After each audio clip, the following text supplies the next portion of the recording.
Now we come to the book of the 11s. Sutta 11.6.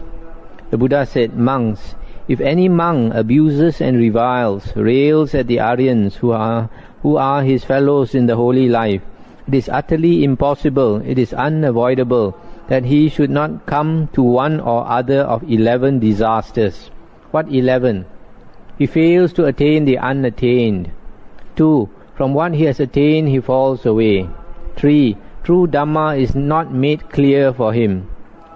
4. He is conceited about true Dhammas. 5. He follows the holy life without delight. 6. He commits some foul offense. 7. He gives up the training and falls back to the low life. That means the life as a layman. 8. He falls into some grievous sickness. 9. He goes out of his mind with distraction. 10. He makes an end with mind confused. That means he dies with mind confused. 11. When body breaks up beyond death, he rises up again in the waste, the ill-born, the downfall in hell. Monks, if any monk abuses and reviles, rails at the Aryans who are his fellows in the holy life, it is utterly impossible, it is unavoidable, that he should not come to one or other of these 11 disasters. So here, that's the end of the sutta. So here the Buddha is saying, if we abuse holy men and Aryan, here he's talking about monks. If monks abuse other holy monks, then they can suffer one of these 11 disasters. Number 1, he fails to attain the unattained. That means what holy stage, Aryan stage, he has not attained, you will fail to get it. Number 2, what he has attained, he falls away. For example, if he has attained concentration, and then he gets angry with some holy monks, then he might lose his concentration, just like Devadatta. Devadatta, at one time, he attained all the 8 jhanas, so that he had psychic power. But later, because he wanted to take over the Buddha's place as leader of the monks, and the Buddha did not allow him, so he schemed to kill the Buddha, and he talked bad about the Buddha. So all the psychic power that he had attained all fell away. He lost all his psychic power. Number 3, true Dhamma is not made clear for him. He is not able to see the true Dhamma. Or he is conceited about true Dhammas. He is swollen-headed because he knows a bit of Dhamma. Number 5, he does not delight in the holy life. That means he wears the robe, he is not happy. Or number 6, he commits some foul offense. He breaks some precepts, some heavy precepts. Or number 7, he gives up the training as a monk and he goes back to the lay life. Or number 8, he becomes sick, grievously sick, just like Devadatta. After trying to kill the Buddha, later he became grievously ill, and then he felt sorry for what he did. And then when he wanted to come and apologize to the Buddha, it was too late. It's too late. He died before he could see the Buddha. Then number 9, he might go out of his mind with distraction. That means his mind is very restless, very scattered because of talking bad about holy men. So his mind is very scattered. Number 10, he dies with mind confused. When he's about to die, his mind is very confused.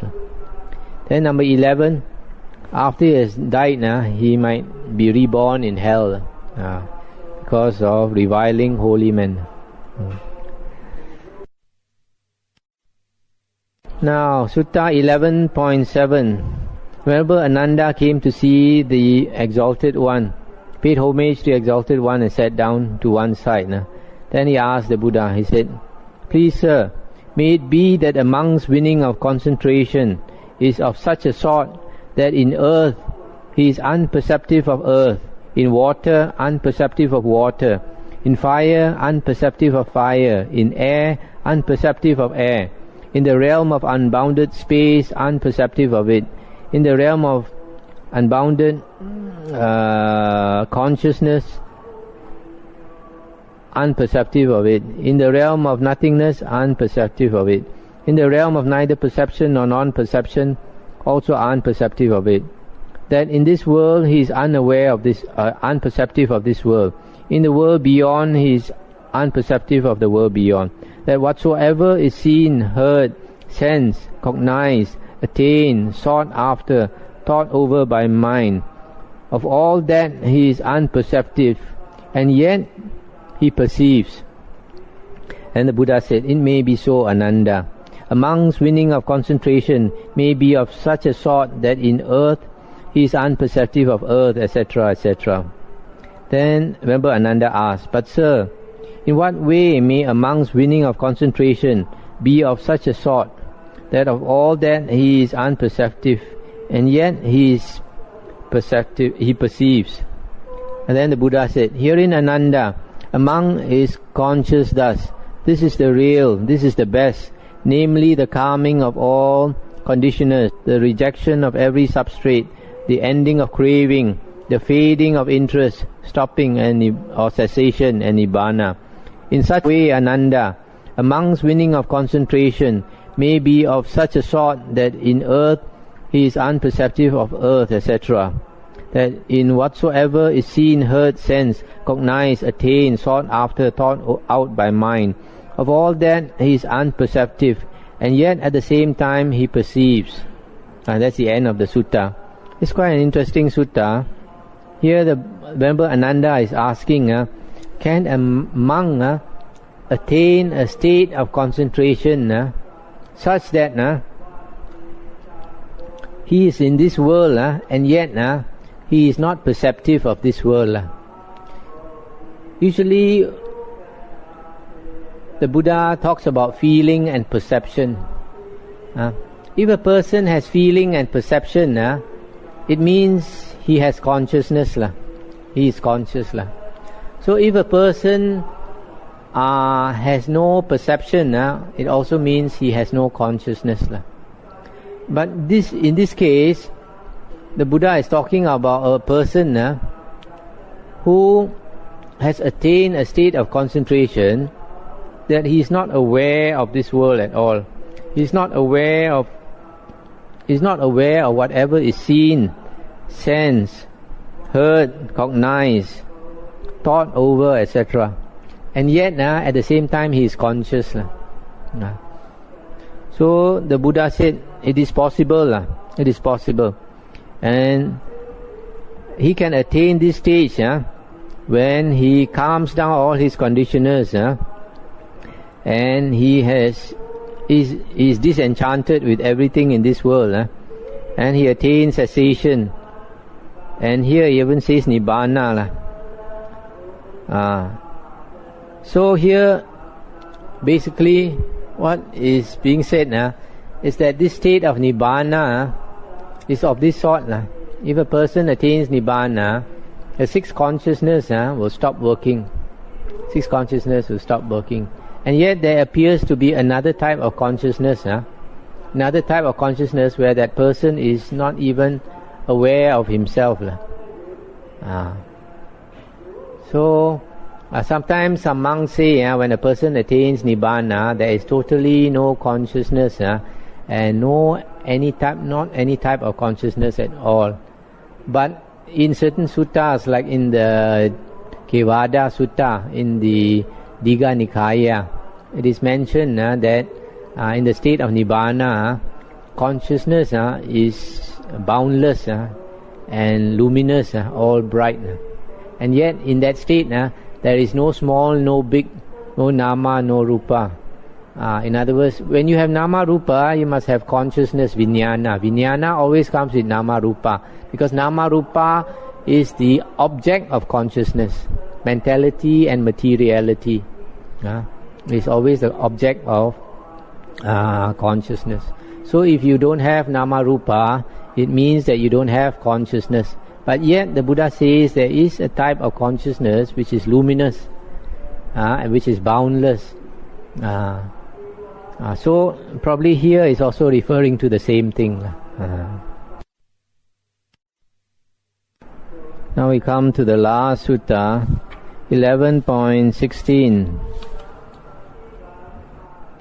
The Buddha said, monks, 11 advantages are to be looked for from the radiation by mind of loving kindness, by making loving kindness grow, by making much of it, by making loving kindness a vehicle and basis, by persisting in it, by becoming familiar with it, by well establishing it. What are the 11? One sleeps happy and wakes happy. He dreams no evil dream. He is dear to human beings and non-human beings alike. The devas or heavenly beings guard him. Fire, poison or sword affect him not. Quickly he concentrates his mind.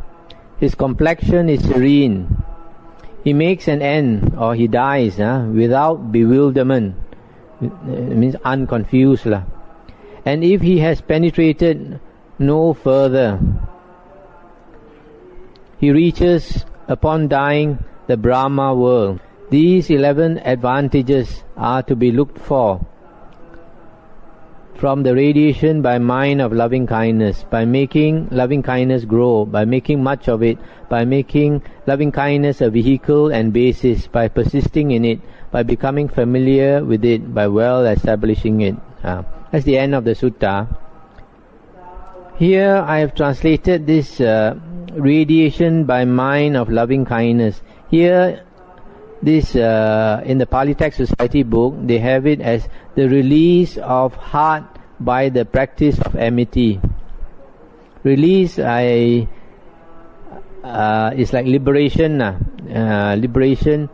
Here I prefer the word radiation. You radiate loving kindness by the mind.